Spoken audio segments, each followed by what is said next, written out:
অব্যক্তকে বোলায়ব, হারা তামিকির হিরোশিমায়ব, গ্রীষ্মের ফুল। ফরাসি থেকে অনুদ্দিত। মানব ইতিহাসে এমন কিছু ঘটনা আছে যা ভাষার প্রকাশ ক্ষমতার সীমা চিহ্নিত করে বলে মনে হজ। অতল গহ্বর উন্মোচিত হজ। আজ শব্দগুলো তুচ্ছ হজে ভজা ভতার সামনে পিছু হতে থাকে। হিরোশিমা সেই অতল গহ্বরগুলোর একটি, তবুও অব্যক্তের মুখোমুখি। কেউ কেউ সাক্ষ্য দেও যার অপরিহার্য দাজিত অনুভব করেছিলেন, ব্যাখ্যা করার জন্য নজ, বরং নির্বতাকে ধ্বংসের কাজ সম্পূর্ণ করতে না দেও যার জন্য।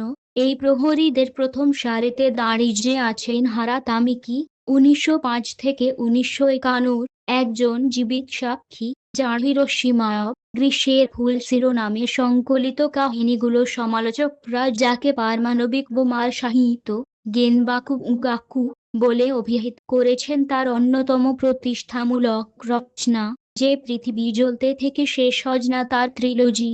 এই রচনা ধ্বংসের প্রস্তাবনা, কাই মেদ নয় চেশু নোজকিয়কু, গ্রীষ্মের ফুল, নাদ নয় চেশু নোহানা, এবং ধ্বংসাবশেষ, হয় কিয় কারা, নিজে গঠিত তিনটি কালে পূর্ব, বর্তমান এবং পরবর্তী বর্ণনা করে। বিস্ফোরণের লেখনী। গালা মারিজা ফোলাকোর মতে, হারার শ্যালিনী যন্ত্রিত লেখনীর নজ্য, এটি ভয়ানকভাবে বিকৃত, প্রাচীনাদ্রি শব্দের মুখোমুখি একজন হতাশ মানুষের ভঙ্গুর মনের অভ্যন্তরে অবতরণ, যেখানে কয়েক মুহূর্ত আগের জীবনের চিহ্ন খুঁজে পাওয়া যা তার পক্ষে অসম্ভব মনে হজ। তার বিচ্ছিন্ন লেখনী, যা পাঠককে উদ্বেগ ও বিভ্রান্তিতে নিমজ্জিত করে, তার পটভূমিতে রজেছে ছিন্ন ভিন্ন হিরোশিমা নিজেই, কোনো চিহ্ন না রেখে অদৃশ্য হয়ে যাচ্ছে ধ্বংসস্তূপ, ছাই, বাঁকানোর, ফাটা, ক্ষয়প্রাপ্ত জিনিসের ঐক্য ধরনের সমতল স্তর ছাড়া ঘটনাস্থলে প্রথম ফরাসি রবার্ট গিজোংর ভাষা। আজ এই বিষাদের পটভূমিতে হারা কখনো বাধাপ্রাপ্ত অস্তিত্বের খণ্ড, কখনো ছিন্ন বাস্তবতার শূন্যতা পূরণ করতে স্মৃতির খণ্ডাস প্রক্ষেপণ করেন। এই বিনির্মাণ কাব্যিক সন্নিবেশে চর্মে পৌঁছাজ, যেখানে হারা জাপানি ভাষার একটি বিশেষ রূপের আশ্রয় নেন, কাতাকানা, যা সাধারণত বিদেশি শব্দের জন্য সংরক্ষিত দেশ, যেন প্রচলিত ভাষা অক্ষম হয়ে পড়েছে। ঝকঝকে ধ্বংসাবশেষ, বিস্তৃত দৃশ্যপটে প্রসারিত স্বচ্ছ ছাই, কাঁচা মাংস সহ এই দগ্ধ দেহগুলো কার? মৃত মানুষের দেহের অদ্ভুত ছন্দ। এই সব কি অস্তিত্ব ছিল? এই সব কি অস্তিত্ব থাকতে পারত এক মুহূর্ত? এবং রজেজাজ একটি ছিন্ন ভিন্ন পৃথিবী, যখন হারা অগ্নিকুণ্ডের অভ্যন্তরে এই নারকীর দৃশ্য সহ্য করছিলেন, পৃথিবীর অপর প্রান্তে স্তম্ভিত বুদ্ধিজীবীরা ঘটনাটি বোঝার চেষ্টা করছিলেন। ১৯৪৫ সালের ৮ আগস্ট, আলবের কামজুকংবা পত্রিকাজ লিখেছিলেন, যান্ত্রিক সভ্যতা তার বর্বরতার শেষ পর্যায়ে পৌঁছে যাচ্ছে, নিকট বা দূর ভবিষ্যতে সম্মিলিত আত্মহত্যা বা বৈজ্ঞানিক বীজের বুদ্ধিমান ব্যবহারের মধ্যে বেছে নিতে হবে। ইতিমধ্যে এভাবে এমন একটি আবিষ্কার উদযাপন করা কিছুটা অসভ্যতা আছে বলে মনে করা যায়, যা প্রথমে মানুষের প্রদর্শিত সবচেয়ে যে ভয়ঙ্কর ধ্বংসাত্মক ক্রোধের সেবাজ নির্যোজিত। হারা দার্শনিক চিন্তা করেন না, তিনি দেখান, আর তিনি যা দেখানোর তা হলো মানুষের মাংসে বিধ ছুরির মতো এই ধ্বংসাত্মক ক্রোধ। সবচেয়ে বিশাল সমাধির উপর কিছু ফুল। কেন্দ্রিক কাহিনী, গ্রীষ্মের ফুল। একটি অন্তরঙ্গ শক্তি যে শুরু হজ। আমি শহরে বের হলাম এবং ফুল কিনলাম, কারণ আমি আমার স্ত্রীর সমাধিতে যাওয়ার সিদ্ধান্ত নিয়েছিলাম। হারার জন্য পৃথিবীর শেষ বছর আগেই শুরু হয়েছিল। তিনি তার স্ত্রীর সাদায়েকে হারিয়েছিলেন, তার হৃদয়ের সবচেয়ে প্রিয় ব্যক্তিকে, এবং তার সাথে এই জীবনের সবচেয়ে বিশুদ্ধ আনন্দ।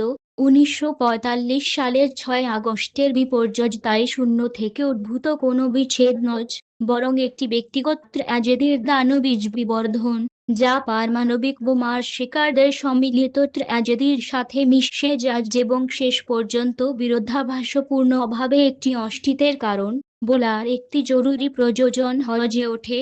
আমাকে এসব লিখে রাখতে হবে, আমি নিজেকে বললাম। আরও কয়েক বছর বেঁচে থাকার সাহস দিতে। তার লেখনী আর কেবল ধ্বংসস্তূপের মাঝে একটি বিলাপ নয়, এটি হিরোশিমার একটি স্মৃতিসৌধে রূপান্তরিত হয়েছে, চিরকালের জন্য সবচেয়ে বিশাল সমাধির উপর রাখা কিছু ফুল। আমেরিকান দখলদার বাহিনীর সেন্সরশিপ দ্বারা আরোপিত নির্বতার বিরুদ্ধে অথবা পরমাণু আক্রান্ত হিবাকুশাদের প্রতি বৈষম্য থেকে জন্মানো নির্বতার বিরুদ্ধেও একটি প্রতিরোধের কাজ, যাদের দাগ ভজ এবং প্রত্যাখ্যানের জন্ম দিয়েছিল।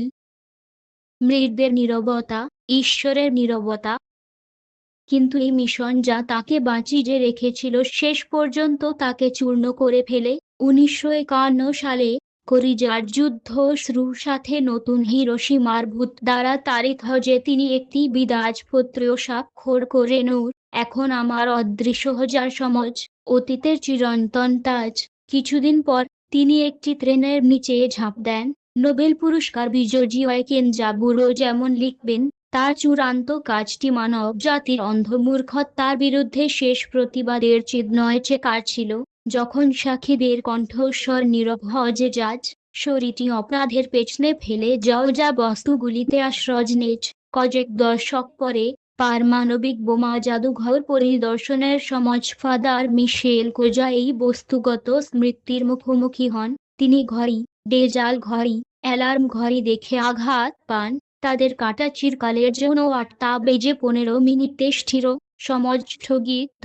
এই মর্মস্পর্শী চিত্রটি সম্ভবত মর্মান্তিক মুহূর্তকে স্ফটিকাজিত করার জন্য হারার প্রচেষ্টা সবচেয়ে সঠিক রূপক।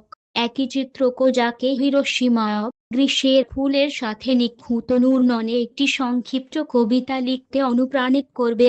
বাধাপ্রাপ্ত জনগণ, মুছে ফেলা ধুলো, ছাজা রাত্রি, শূন্যতা, মৃতদের নীরবতা, ঈশ্বরের নীরবতা। কেন তোমরা নীরব, মৃতরা?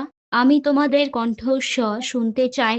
চিৎকার করো, গর্জন করো, আমাদের বলো যে এটা অনাজ, আমাদের বলল যে আমরা পাগল। হিরোশিমায় রাত নেমেছে,